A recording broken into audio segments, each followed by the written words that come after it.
Kita jumpa lagi di video bercerita dan belajar bersama. 1 bulan yang lalu, secara kebetulan saya bertemu dengan salah satu teman lama saya. Dan kami pun ngobrol dengan begitu sukacita. Ya, melepas rindu karena sekian lama kami tidak bertemu. Dalam obrolan kami, saya mendapatkan satu kabar baik. Teman saya ini, sekian lama kami tidak bertemu, ternyata dia secara penghasilan mengalami pertumbuhan yang cukup signifikan. Di tempat dia bekerja, gajinya naik terus, dapat bonus terus, dipromosi terus. Secara penghasilan dia itu cukup berhasil. Namun di balik cerita yang begitu menggembirakan, ada satu cerita yang kurang menarik bagi saya, yaitu dia tidak punya tabungan. Sangat ironis, teman. Di tengah-tengah kabar baik bahwa dia penghasilannya mengalami pertumbuhan, namun dari sisi satunya dia tidak bisa punya tabungan.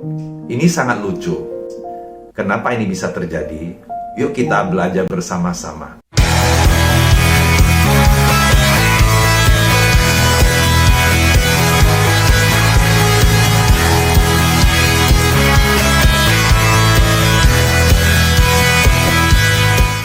Kondisi tidak punya tabungan di tengah-tengah penghasilan yang makin bertambah, makin menunjukkan suatu pertumbuhan. Itu bukan hanya dialami oleh teman saya ini. Kenyataannya banyak sekali orang yang mengalami hal yang sama. Jangankan penghasilannya kecil, penghasilan yang besar pun banyak sekali orang tidak memiliki tabungan. Fenomena ini kenapa bisa terjadi? Apakah yang salah? Bukankah seharusnya secara logika, kalau penghasilan bertambah, harusnya potensi mempunyai tabungan itu menjadi besar. Hal ini terjadi karena ada yang salah di dalam mengatur uang.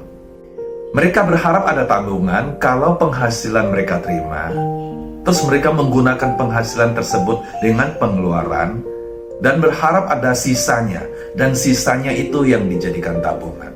Tapi kenyataannya jarang dan bahkan sangat tidak ada yang terjadi. Penghasilan yang diterima dikurangi pengeluaran, ada saldo. Yang sering terjadi adalah pemasukan dikurangi pengeluaran menjadi habis. Yang paling ironis adalah pemasukan dikurangi pengeluaran tidak cukup dan mereka harus meminjam atau mengandalkan kredit card. Pemasukan dikurangi pengeluaran sama dengan nol, sama dengan minus. Ada satu cara supaya kita bisa menabung. Caranya adalah begini. Pemasukan kita kurangi dulu dengan anggaran untuk tabungan, sisanya baru untuk pengeluaran. Ya, jadi pemasukan dikurangi jatah untuk ditabung, baru sisanya digunakan untuk pengeluaran, untuk biaya rutin, biaya hidup dan lain sebagainya. Supaya ini bisa terjadi, anggaran yang sudah dianggarkan untuk ditabung itu harus komitmen, harus disiplin, jangan diganggu-gugat. Pokoknya begitu ada pemasukan, langsung dialokasikan, diamankan, diblok menjadi tabungan, dan itu jangan diganggu-gugat. Dengan cara begini, maka kita bisa punya tabungan. Bahkan di saat penghasilan kita kecil pun, kalau kita mau disiplin, kita tetap bisa punya tabungan. Apalagi penghasilannya semakin besar. Seperti teman saya itu, katakanlah penghasilan sebelumnya 3 juta 1 bulan, dan dia tidak bisa menabung. Oke lah, kita anggap wajar saja ya. Misalnya gajinya sudah menjadi 5 juta, gajinya menjadi 10 juta, tetap tidak bisa menabung, karena dia punya metode menabung itu salah. Dia berharap pemasukan dikurangi pengeluaran, saldonya sebagai tabungan. Dan itu kenyataannya tidak ada sisa. Habis, bahkan bisa minus. Kalau teman saya itu mau belajar sedikit, dulu gajinya 3 juta, dia tidak bisa tabungan. Terus gajinya sekarang 5 juta, harusnya dia ada surplus 2 juta. Oke lah, katakan tidak 2 juta deh. Dia sisihkan 1 juta aja, diblok untuk sebagai tabungan. Ya, dia pasti punya tabungan. Apalagi gajinya sudah bertumbuh mencapai 10 juta. Ya, kita anggaplah 10 juta, dia bisa blok atau dia anggarkan 30% atau 40% untuk tabungan.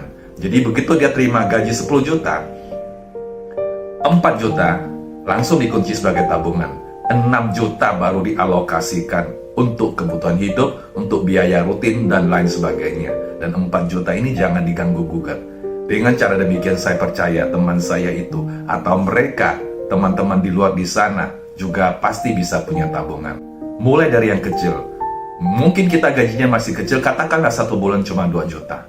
Ayo mulai, sisihkan aja. 100 ribu nggak apa-apa, 200 ribu. Begitu terima gaji 2 juta, 200 ribu. Langsung diamankan sebagai tabungan. Sisanya baru dipakai. Nanti kalau gajinya meningkat menjadi 3 juta, berarti harusnya 1 juta bisa disisihkan, harusnya bisa 1.200.000. Kita nggak mulu-mulu deh, kita ambil 500 ribu aja deh. Ya, dikala gaji menjadi 3 juta, 500 ribu yang kita alokasikan untuk tabungan. Dan itu dikunci mati.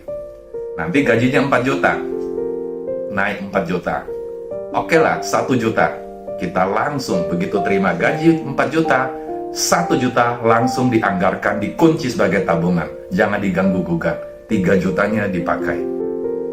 Bukankah 4 juta dikurangin 1 juta masih sisa 3 juta, dan itu nilainya lebih besar dibandingkan waktu gajinya 2 juta. Kadang-kadang ini yang terjadi, ya, karena cara menabungnya yang salah, cara kelola uangnya yang salah.